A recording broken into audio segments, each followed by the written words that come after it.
show you guys a technique from a deep half guard that I do all the time.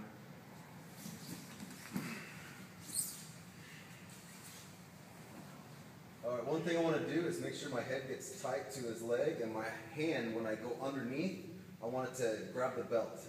My other hand is going to go high up on the leg, okay, so I can get a rolling of his hips. So when I go in, I'm here nice and deep, grab the belt. My other hand right here is going to grab high up on the thigh. My legs are going to kick out. I use my left leg to kick, and I roll my hips. As I roll my hips, I'm going to bring my knees back in. So as I roll, I bring my knees up to my body. I do this because my elbow is going to stay tight to my hip, and I'm going to grab the foot right here. Okay, so that rolling mechanism is very important. Roll it, bring my knees up so it pulls his leg to my hand. Okay, now once I get this, I stay tight to his left leg here. I'm going to roll the other leg back and up. From here, I'm going to face his chest.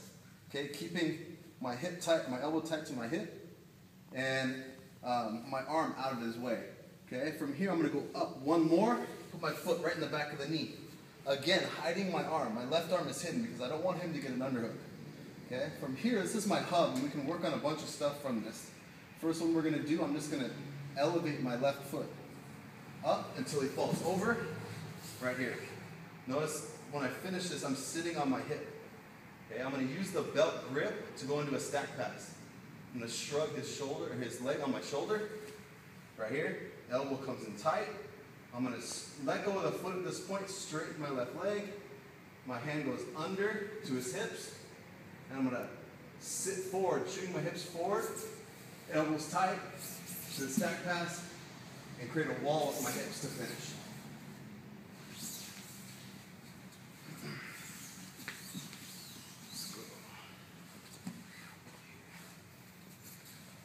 So again, when I get in, I want to get my head tight, grab the belt, okay, roll his hips, bring my knees to my chest, which brings his foot to my hand, right there.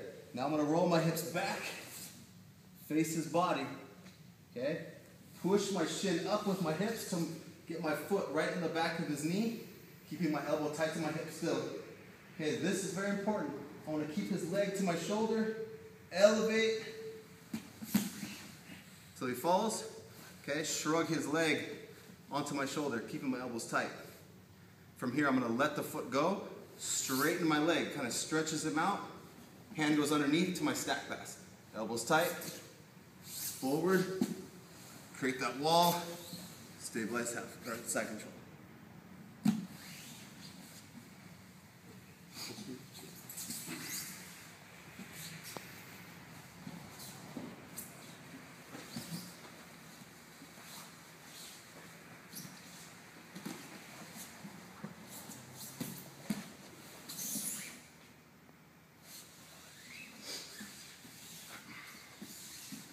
Alright, so now what we're going to do, we're going to go back to that deep half guard position if they grab an underhook when we're in there. Now, most deep half guards kind of stops the movement of the deep half guard and it threatens me when I'm on bottom, but it's actually a good setup for an arm lock.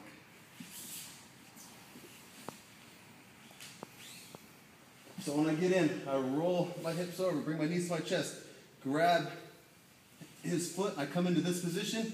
Even if he gets it right here, he gets an underhook. Look, I'm going to lift my hips up and put my foot in right here.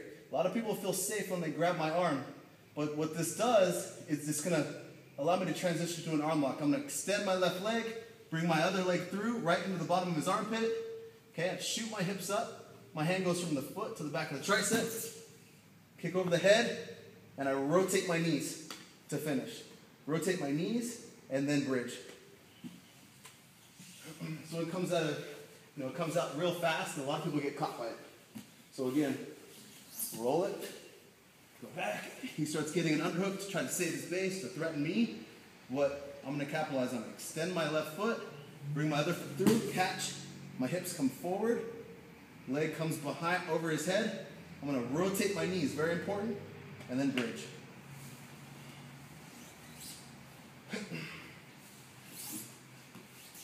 One thing that I'm doing right behind, I'm not grabbing this, I'm cupping his tricep, just like that.